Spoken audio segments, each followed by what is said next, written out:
Som els únics, com a govern autònom, que signem acords amb agències de Nacions Unides, que tenim acords signats amb governs estatals, nacionals i regionals, i continuarem per aquesta via. Aquesta legislatura és la legislatura de l'acció exterior i de l'Estatut d'Autonomia. Hi ha 20 articles que parlen d'acció exterior i per primera vegada el que estem fent és desplegar-los. Fa un any i mig, el govern català va iniciar un ambiciós projecte de política internacional, l'obertura de delegacions a l'exterior.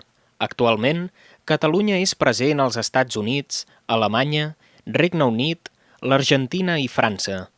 Els 5 delegats del govern català s'han reunit amb el vicepresident Josep Lluís Carod Rovira per marcar el camí a seguir. Per què és útil estar a l'exterior en temps de crisi? La gent veu que tens iniciativa. Si et tanques, no es pot aconseguir res. La inversió estrangera és limitada. Per tant, si no la vas a buscar, aquesta inversió s'anirà a un altre lloc. Doncs bàsicament el que fem és identificar aquestes oportunitats i passar-les a l'empresariat català. Així com també convidem a governs que en principi tenen pensat de baixar a l'estat espanyol a promoure interessos d'inversió i assegurant-se que aquestes delegacions també passen per Catalunya. La diplomàcia ja tracta a Catalunya com un agent internacional més. Ens miren amb interès, amb cordialitat, sovint també amb un punt de curiositat, però bé, aquest punt de curiositat fa que, per exemple, no fa pas gaire em truquessin des de l'ambaixada dels Estats Units a Berlín, convidant-me a anar a l'ambaixada per explicar-los això, què fèiem exactament nosaltres i quins eren els nostres interessos. Tant a Nova York com a Washington, ambdues són ciutats globals i, per tant, la diplomàcia internacional en dues ciutats ens accepten amb una normalitat total.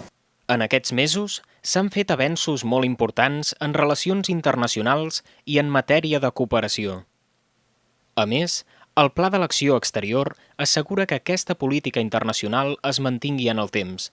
Particularment, jo com a delegat he tingut molt bons contactes amb gent de drets humans i amb gent dels comitès de memòria històrica i penso que sí, que hem de col·laborar i hi ha moltes coses per fer en comú, per tant, és un dels reptes que tenim. Al mes de febrer hi ha l'Expo Langues a París, el català és la llengua convidada i, evidentment, farem de maneres que el govern francès hi sigui present. Cada vegada més el català és una llengua que la parlem 10 milions de persones, uns quants dels quals són en territori de l'estat francès. Andrew Davis fins i tot deixa oberta la porta a una possible visita de Barack Obama. Nosaltres farem tot possible perquè algun dia, durant el seu mandat, pugui visitar Catalunya. Catalunya, per tant, ja és present al món.